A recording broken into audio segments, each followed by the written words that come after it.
God froze all of humanity. Every single person on Earth stopped cold, mid-step, mid-breath, mid-blink. 7 billion people flash frozen like the universe just hit pause on the greatest live stream ever made. And somehow, impossibly, inexplicably, he forgot one guy. Me. I'm standing in the middle of a crowded street when it happens. 1 second people are walking, shouting, honking. The next second, nothing. A woman frozen with her hand halfway to her phone. A kid, mid-laugh, face locked in joy he'll never finish feeling. A pigeon hanging in the air like someone stapled it to the sky, and I'm the only one still breathing. I wave my hand in front of the frozen woman's face. Nothing. I tap the kid on the shoulder. He doesn't move. I literally flick the pigeon. It spins in place like a weird feathery top and stays there. This is not a dream. I've already pinched myself 6 times. My name is Kang Hanseo. I'm 23 years old. I had a job interview this afternoon, and apparently God has personally selected me to be the last conscious human being on Earth. No warning, no explanation, no divine notification. Just, congratulations, you're alone now. Great, just great. The first thing I do is panic, obviously. I run through the streets screaming, checking frozen face after frozen face. I shake people. I yell into the silence. My voice bounces off buildings and comes back empty. I try calling emergency services. The operator is frozen mid-sentence. I try calling my mom. Her phone rings in her coat pocket while she stands perfectly still outside a cafe, coffee cup hovering centimeters from her lips. I sit down on the sidewalk and just breathe. Okay, think. Everyone is frozen. The world is stopped. I am not. That means one of a few things. Either I'm special, I'm cursed, or God genuinely just forgot to include me in whatever apocalyptic memo went out today. Given my luck up until this point in life, I'm betting on option 3. What I don't know yet, what I have absolutely no way of knowing in this moment, is that this is not temporary. The freeze isn't for an hour. It isn't for a day. It isn't for a week or a month or even a year. The freeze lasts 500 years. And I'm awake for all of it. But I don't know that yet, so for the first few days, I do what any reasonable person would do. I eat every piece of food I can find. Restaurants, supermarkets, convenience stores, everything is frozen mid-preparation or sitting perfectly on shelves untouched. The power is still running somehow. Frozen power plant workers apparently still generating electricity because the physical process is never fully stopped. Just the people operating them. I cook in empty kitchens. I sleep in 5-star hotel rooms. I drive every luxury car I find because why not? Nobody's using them. I break into a museum and sit in front of a painting I always wanted to see up close. I swim in a fancy rooftop pool. It's honestly kind of incredible for about 3 days. Then the loneliness hits. You've never experienced silence until you've experienced a city-sized silence. Not the comfortable quiet of a house at midnight. Not the peaceful silence of a forest. This is 7 billion heartbeats stopping all at once. This is a world full of sound that just quit. And the silence has weight. It presses on you from every direction. It fills up your chest. By day 4, I'm talking to the frozen people just to hear my own voice. By day 7, I'm having full conversations with them. Giving them names if I don't know them. Inventing backstories. Arguing with a frozen businessman named Gerald who I've decided has terrible opinions about architecture. I'm not okay. But here's the thing about being the only conscious person on Earth. You adapt, or you lose your mind completely. I choose to adapt. Week 2, I start reading. I go to the biggest library I can find and I start at the beginning. Not fiction, not entertainment, pure knowledge, science, mathematics, engineering, history, philosophy, medicine, engineering, history, philosophy, medicine. I read like my life depends on it. Which, now that I think about it, it kind of does. I have nothing but time. Month 2, I start teaching myself things. Chemistry from textbooks, anatomy from medical manuals, physics from university course materials I find in an abandoned classroom, programming from every coding book I can stack on a table. I work through problems, check my answers, fail, try again. I have no teacher, no internet. The servers are still running, but I can't interact with anything that requires another person. No feedback, just me and the books and the enormous echoing silence. Month 6, I break into a university laboratory, not to destroy anything, to learn. I start running experiments with careful, painstaking precision. I fail constantly. Equipment I don't understand. Processes I've only read about but never seen performed. But I have time. Infinite time. And no consequences. Nobody is going to get hurt if I mess up a chemistry experiment. Nobody is going to shut down the lab. I blow up a small section of the chemistry wing by accident. Then I learn from it and try again. Year 1 ends. I'm still alone. I've taught myself 4 languages from textbooks and recordings I play off frozen computers. I've worked through the entire curriculum of 3 different university engineering programs. I've memorized enough medical knowledge to perform basic surgeries. Not that I'm going to test that on anyone, but I could.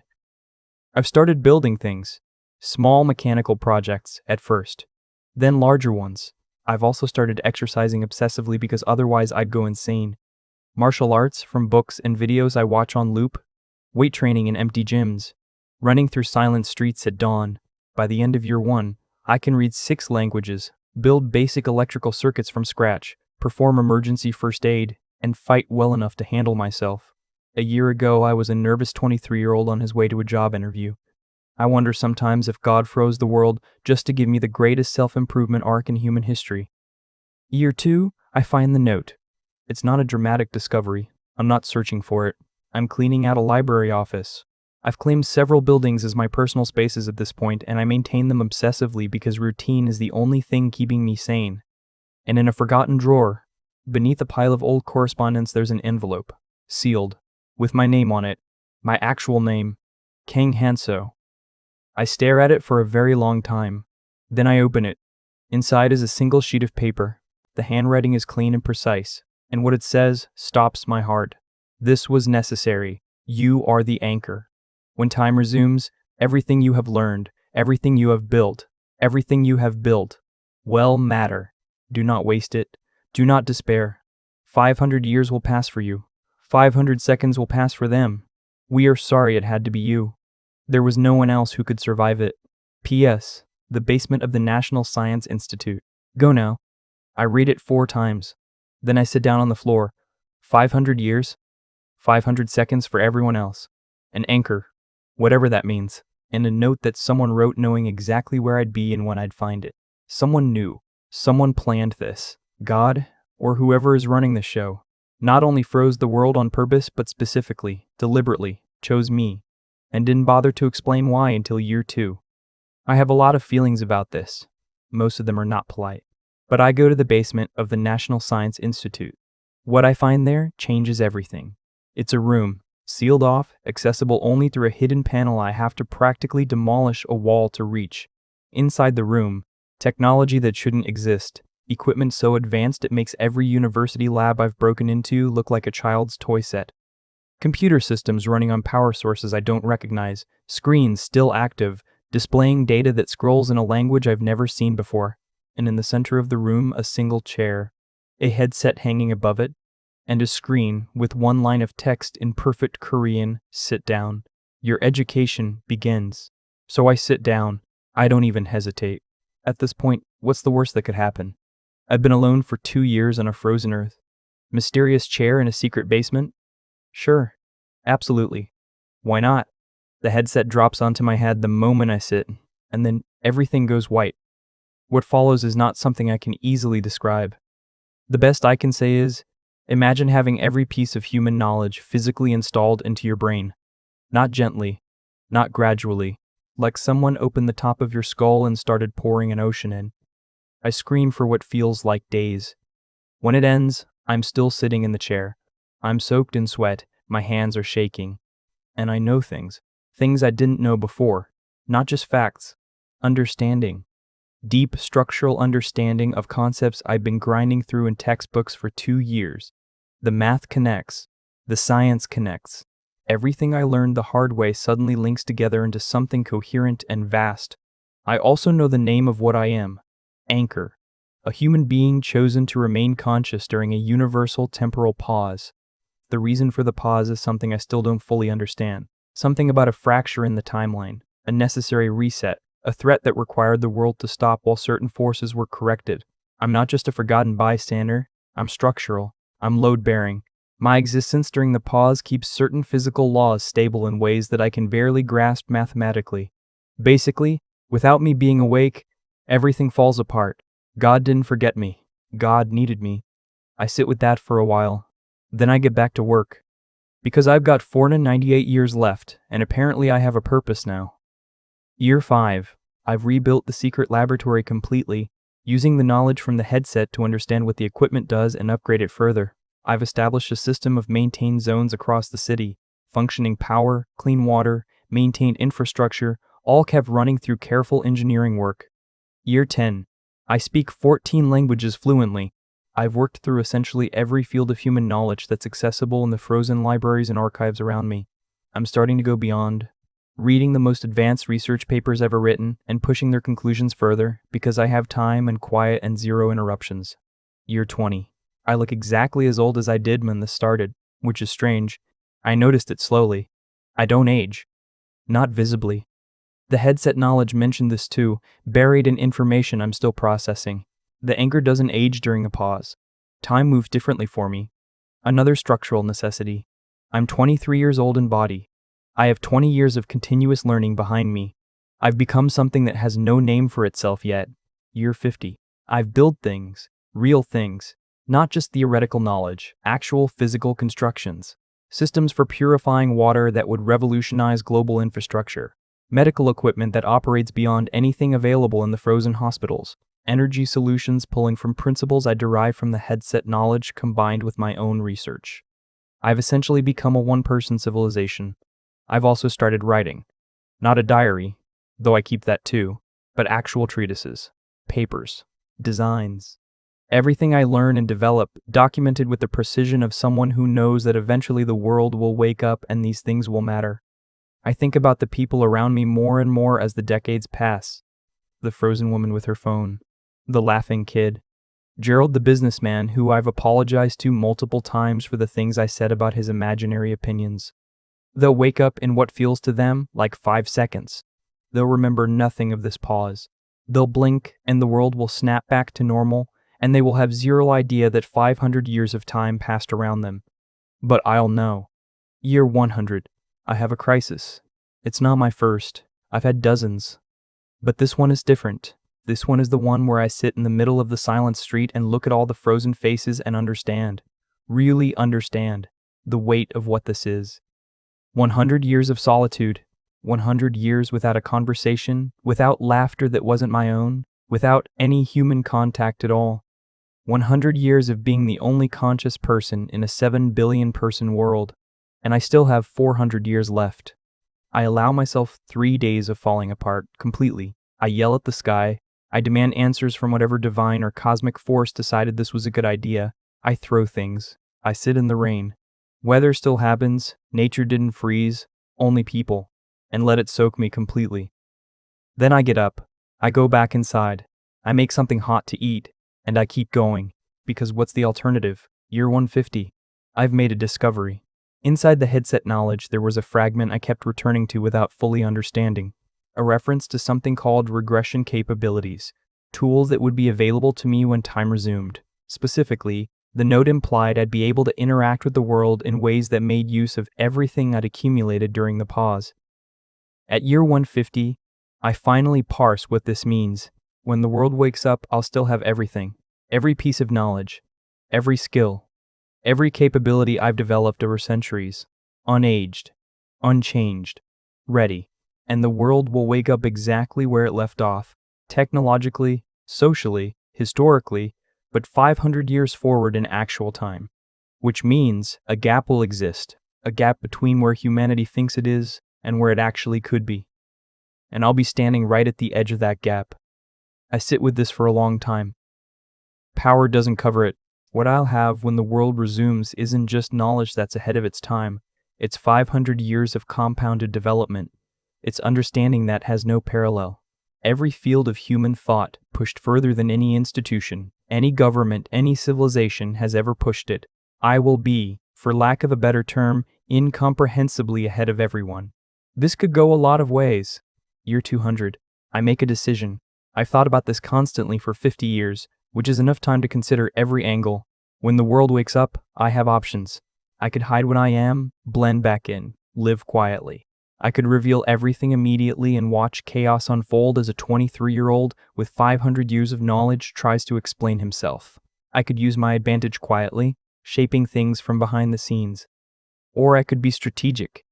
I document everything, every discovery, every design, every theoretical breakthrough.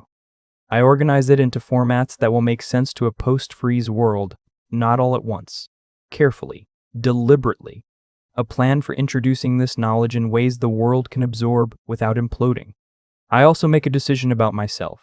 I survived this, not just physically. Anyone who didn't age would survive physically. I survived it mentally, emotionally, spiritually. I went into this as a nervous 23-year-old kid who was scared of his job interview. I'm coming out as something that defies easy description. And I've decided that whoever I become after this doesn't forget who I was before. The frozen kid mid-laugh on the street. The woman with her phone. Even Gerald, frozen businessman with imaginary bad opinions. They're my people. All 7 billion of them. And what I've accumulated over these centuries belongs to them as much as it belongs to me. Year 300. I'm building something extraordinary. The secret laboratory has expanded. I've essentially constructed an underground facility across 3 city blocks, using engineering principles that combine everything I've learned with the advanced technology from the headset room, systems that would baffle the most advanced researchers alive. And I've started working on the problem. Because buried in the headset knowledge, there's information about why the freeze was necessary. The fracture in the timeline I mentioned. It's not an abstract concept. It's a real structural damage to the fabric of causality, something that happened as a result of events that haven't happened yet, from the perspective of frozen humanity but have already happened from a cosmic perspective. The freeze was a repair job. The universe hit pause so that certain processes could stabilize. And the anchor my mind was structural to that stabilization. My consciousness, my learning, my development over these centuries, it's all feeding into something. Some larger process I can feel at the edges of my understanding, but can't quite see fully yet. What I do understand. When the world wakes up, the fracture won't be fully healed. There will be consequences.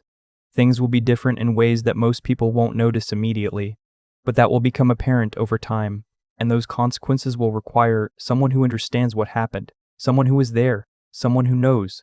Me, obviously. It's always me. Year 350. I have a breakthrough that genuinely shocks me, which is saying something at this point. The headset knowledge contains reference to other anchors, historical ones, people who survived previous universal pauses in earlier cycles of time. Not just one cycle, multiple. Humanity has been frozen before, not always at this scale, not always for this duration. But pauses have happened, and in each one, an anchor was chosen, and in each one, those anchors emerged with accumulated knowledge and changed the trajectory of their world. I'm not the first, and the changes those previous anchors brought, I can trace them. In historical records I've been analyzing for centuries, sudden, inexplicable leaps in human civilization, technologies that appeared too fast, too complete, too fully formed, ideas that spread faster than they should have been able to, shifts in human development that historians noted but couldn't explain. Anchors. All of them. I find this both comforting and terrifying. Comforting because it means this has a shape, a pattern, a purpose. Terrifying because if it's happened before and will presumably happen again, then something is deeply, fundamentally wrong with the structure of reality that requires this kind of intervention repeatedly. But that's not my problem to solve today. Year 400. I start getting ready. 100 years left. I can feel it somehow. Not like a countdown I can see, more like a pressure change, a shift in the quality of the frozen air. The pause is entering its final phase. I spend these years preparing not just my knowledge and my documents, but myself. Who am I going to be when I walk back out into a world full of people? I've spent more of my life alone than any human being in history. The social skills I had at 23 are theoretical now. I understand them academically, but I haven't practiced them in 4 centuries. I talk to the frozen people more, not conversations. I practice. I rehearse being a person who is among other people. I practice the small things I've forgotten. How to make eye contact without it being intense. How to laugh at things that aren't actually that funny, because that's what you do socially. How to not immediately explain everything I know about a topic when someone brings it up casually, because that would be exhausting and alarming for everyone. I also think about what I want. Beyond the mission. Beyond the purpose. beyond being the anchor and the plan and the documents. What does King Hanseo want? I want a conversation, a real one, with another conscious human being. I want to sit across from someone and not know what they're going to say next. I want to be surprised. I want to be laughed at and annoyed and moved by another person's existence. I've been so many things over these centuries. Scholar, engineer, builder, survivor, the anchor, load-bearing piece of the universe's repair job. But I'm also just a person who's been incredibly, profoundly lonely for 400 years. That loneliness is going to walk out with me when the freeze ends. I need to be ready for it. Year 450. I have everything. The documents are complete, every discovery organized, every design ready, every theoretical breakthrough written in forms that can be understood, verified, and implemented. I've prepared it all in phases. Things that can be introduced immediately, things that need groundwork, things that will take decades to implement but that point toward futures the world desperately needs. I've also prepared the explanation, how to talk about what happened to me. I've thought about this for a long time. The challenge isn't just that the story is unbelievable. It's that I can't prove the mechanism. I can't prove the freeze. From the world's perspective, it lasted 5 seconds. There's no evidence of 500 years passing in any way they can observe. What I have is the knowledge itself, the capabilities, the things I can do and explain and build. That's my evidence, not testimony, demonstration. And the demonstration is going to be something. Year 480, almost there. I can feel the pressure intensifying. Something is building toward release. The air has a quality to it I can't describe. Like static before lightning, like the held breath before a shout. I spend these last 20 years in the lab, not building anything new. Reviewing. Checking. Making sure everything is in order. Making sure I haven't missed anything. Reading through every document I've written with the eye of someone who knows the person who will receive them hasn't had 500 years of context. I also sleep, which I've maintained throughout, but now my dreams are different. Not of the frozen world, of a world moving, people walking, traffic, noise, all the chaotic, overwhelming noise of a living civilization. I wake up from those dreams, and the silence hits me like a wall every time. Year 499, 1 year left. I stand in the middle of the street where it all started, the frozen woman with her phone, the kid mid-laugh, the pigeon I flicked on day 1, still spinning almost imperceptibly on the air currents I set in motion 5 centuries ago. I look at all of them. I've spent more time with these frozen faces than with any living person. They don't know me. They never will know what stood beside them through 500 years of silence. They'll wake up in 5 seconds and continue their day, and never know that the world stopped and a man named King Hanseo held it together through the power of sheer, bloody-minded refusal to give up. That's okay. I don't need them to know. I need them to be okay. I need the world they wake up into to be better than the one that froze. That's the point of all of it. I sit down on the sidewalk, same spot where I sat on day 1, panicking and confused, and I wait. Year 500, the pressure peaks, and then I hear it. Traffic. Not the memory of traffic, not a dream. Real, actual, living traffic, a horn honking, an engine revving, the enormous, collective sound of a city in motion, crashing back into existence all at once like someone turned the volume of the world back on after 5 centuries of mute. The woman's hand reaches her phone. She doesn't notice anything. The kid finishes his laugh, a pure bright sound that hits me so hard I have to close my eyes. The pigeon flaps once and disappears into the sky. People move. 7 billion people take their next step, completely unaware that 500 years just passed while they were mid-motion. And I'm sitting on the sidewalk with tears running down my face, listening to the sound of a living world, and I'm laughing. And it's the best sound I've ever heard, and I don't stop for a long time. Then I stand up. Because here's the thing. The world just woke up. The freeze is over. The repair is done, at least this phase of it. And now the actual work begins.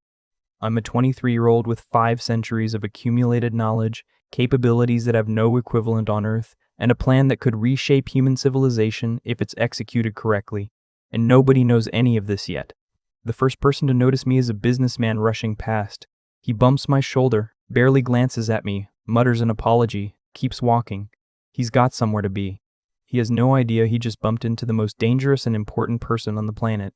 The second person to notice me is a kid, not the laughing kid, a different one, who looks at me curiously because I'm standing still in the middle of moving foot traffic with tears drying on my face, wearing clothes that are 500 years out of fashion but somehow still intact because I maintain them obsessively. "Hey mister, are you okay?" the kid asks. I look at him. "Yeah," I say, first words I've spoken to a living person in 500 years. My voice sounds strange to me, used, somehow, but also new, like an instrument that's been practicing solo for centuries and suddenly finds itself in front of an audience. "You sure?"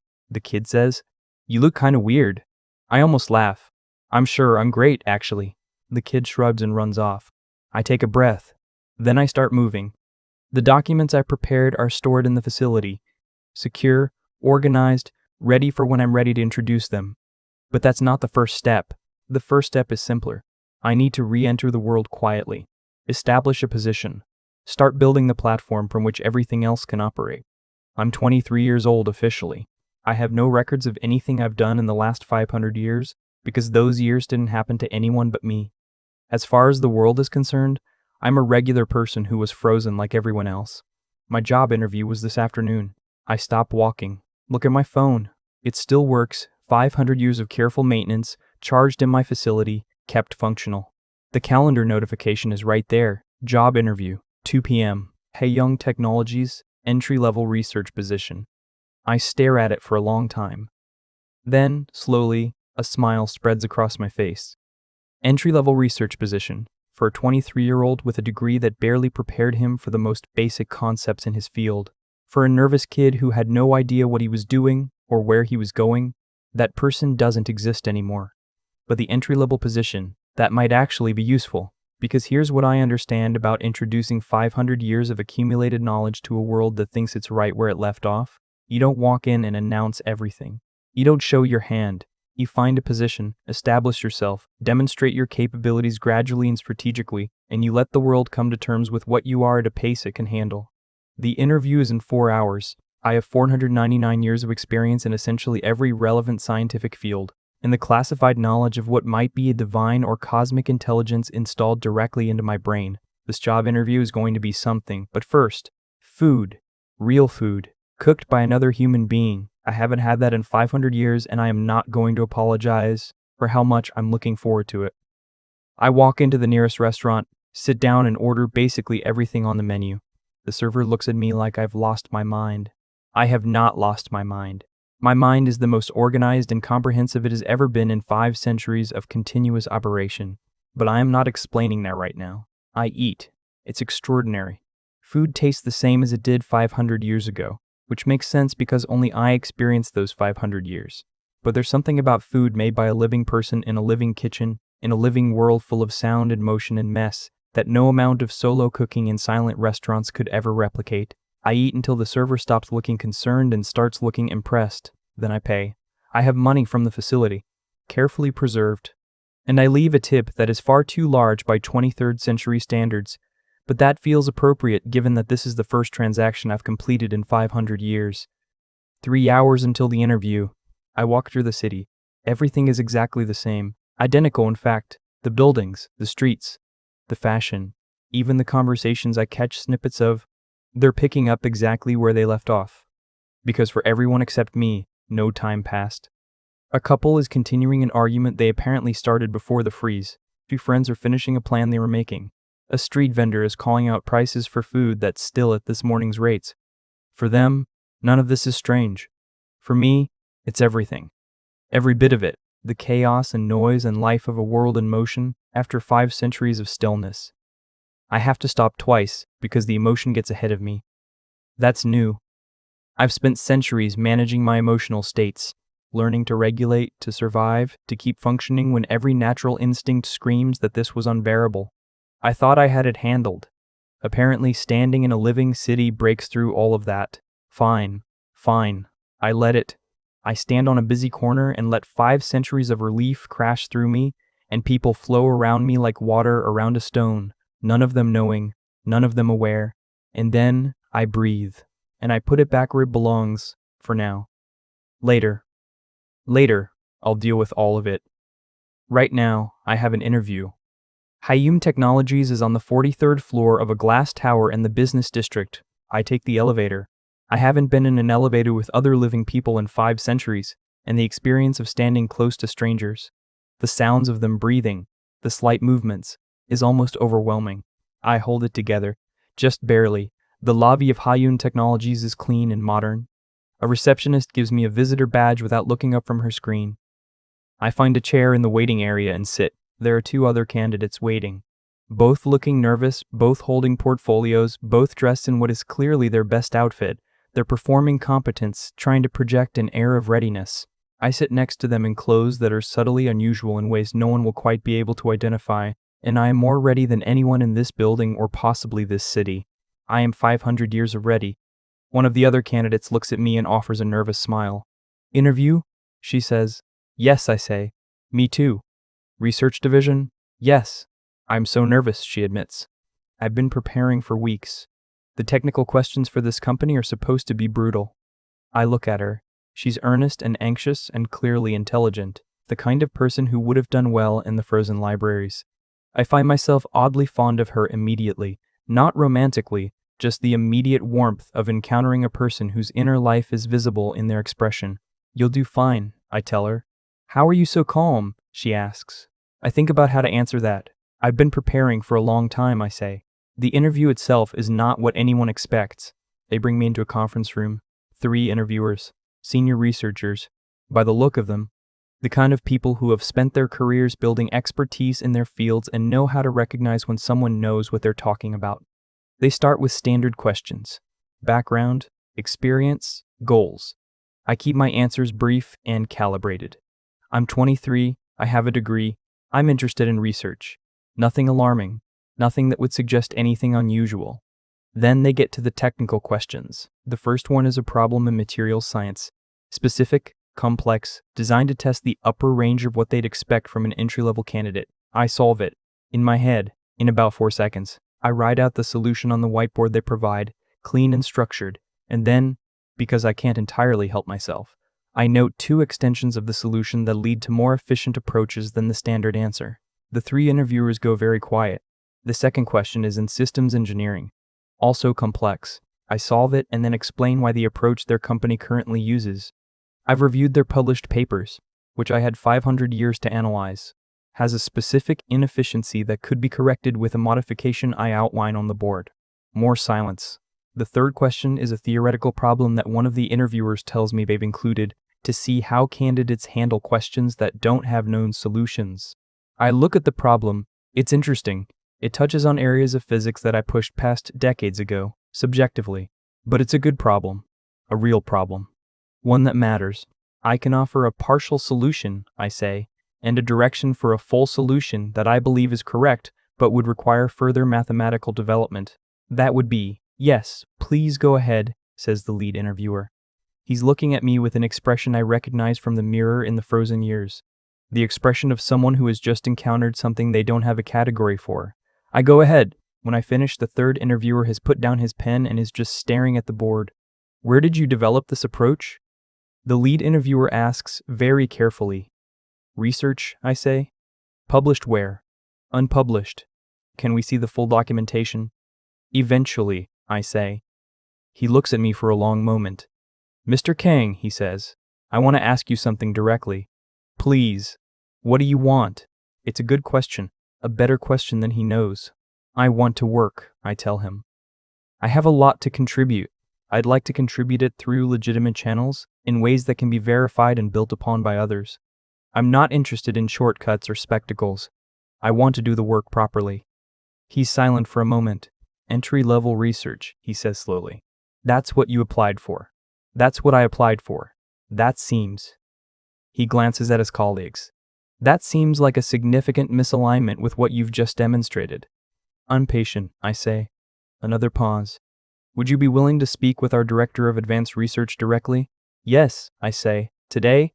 Of course. He stands up and excuses himself. The other 2 interviewers look at each other and then at me. One of them opens his mouth, closes it, and shakes his head slightly. Where are you from? He finally asks. I think about how to answer that. Here, I say. I'm from here. The meeting with the Director of Advanced Research lasts 3 hours. His name is Dr. Park, and he's exactly the kind of person I was hoping to find. Brilliant, skeptical, and willing to change his mind in the face of evidence. We go through problem after problem. He pulls out challenges from his current research projects. I solve them, extend them, and in 2 cases point toward what I believe are fundamental errors in the underlying assumptions his team has been working from for years. By the end, he's not skeptical anymore. He's very, very focused. I need to ask you something, he says, and I need you to be honest with me. Ask, how is this possible? I look at him. I studied, I say. No one studies to this level. No one. This isn't expertise, Mr. King. This is something else. I've worked with some of the greatest researchers in the world, and I've never... He stops. The partial solution you offered to the unsolved problem. I checked it against my own notes while you were talking. It's consistent with 3 separate lines of research my team has been pursuing independently. 3 lines of research that we've never published and that have never been publicly connected. You connected them in a conference room, off the top of your head. I've had time to think, I say. How much time? I meet his eyes. A lot, I say. He stares at me. I let him think. What do you want from this company? He says finally. Resources, platform, legitimacy. I have knowledge and I have plans. I need an institutional context for introducing them properly. Working through Haeyoung puts that in place. You could publish independently. Consult. There are faster ways too. I want to do this right, I say. Not just for the outcomes. For how the outcomes happen. The process matters. He's quiet for a long time. Entry-level research, he says. That's what you applied for. That's what I applied for. I'm going to offer you something considerably different. I know. He blinks. You know? It seemed like the likely outcome of this conversation. He almost smiles. You're strange, Mr. Kang. Yes, I agree. What he offers is essentially a joint research position with full access to the Advanced Research Division, resources from their top labs, and a direct line to the executive team. Not entry-level, not even close. I take it, because this is the platform. This is where it starts. Not everything at once. That was never the plan. But the first pieces, introduced carefully, building toward the larger disclosure in ways the world can absorb. I walk out of Haeyoung Technologies at 7 in the evening into a city that's still moving, still living, still completely unaware. My phone buzzes. My mom, calling to ask how the interview went. I stop on the sidewalk. My mom, who froze mid-coffee 500 years ago, who's been standing in front of that cafe in my memory for centuries, who is alive and moving and completely fine and has no idea. I answer. Mom. Hinso, eh? How did it go? Did you get the job? You got the job. I can hear it in your voice. I laugh. It comes out strange, rusty and too full, too much feeling behind it. But I laugh. I got something. I tell her. I'll explain over dinner. Are you free? Of course I'm free. Come home, I made food. Yes, I say. I'm coming. I stand there for another moment. The city moves around me. 500 years of silence replaced by 500 kinds of sound. The smell of food from a restaurant nearby. 2 people arguing about something completely unimportant. Music from a car window. Everything I've done over these centuries. Every book read, every problem solved, every discovery made, every long dark night survived. It was all building to this. Not just the knowledge, the capacity, the ability to stand at the edge of what's possible and know exactly what step to take next. But tonight I'm going to my mother's house for dinner. Because there are priorities. Because 500 years of loneliness doesn't heal itself in an afternoon. Because the plan can wait one evening. I start walking. Somewhere behind me, in a sealed underground facility, are the documents that will change the world. 5 centuries of human knowledge pushed past its limits. Designs for technologies that don't exist yet. Solutions to problems that are consuming civilization's best minds. A roadmap for a future that's possible if introduced carefully enough not to break everything in the process of building something better. All of it waiting. Patient. Like I learned to be. But not everything is resolved, because buried in the headset knowledge, in a section I've been avoiding thinking about too carefully, is a warning. Not about the world waking up. Not about the fracture healing. Something else. Something that the note in the library drawer didn't mention and the headset knowledge only describes in fragments that don't quite connect. There is something else that woke up when the freeze ended. Something that was also waiting. Something that has been aware of me throughout the 500 years. something that knows exactly what I am and what I've accumulated, something that has its own interest in an anchor who survived 5 centuries and emerged with capabilities that have no equivalent. And it is not, from what I can parse of the fragmented warnings, something that wants what I want. I keep walking. The city is alive around me, and somewhere in it, or above it, or at the edge of what I can perceive, something is watching. Something is already moving, and I have a feeling, a very specific 500-year educated feeling, that the freeze was the easy part. This is where it actually starts.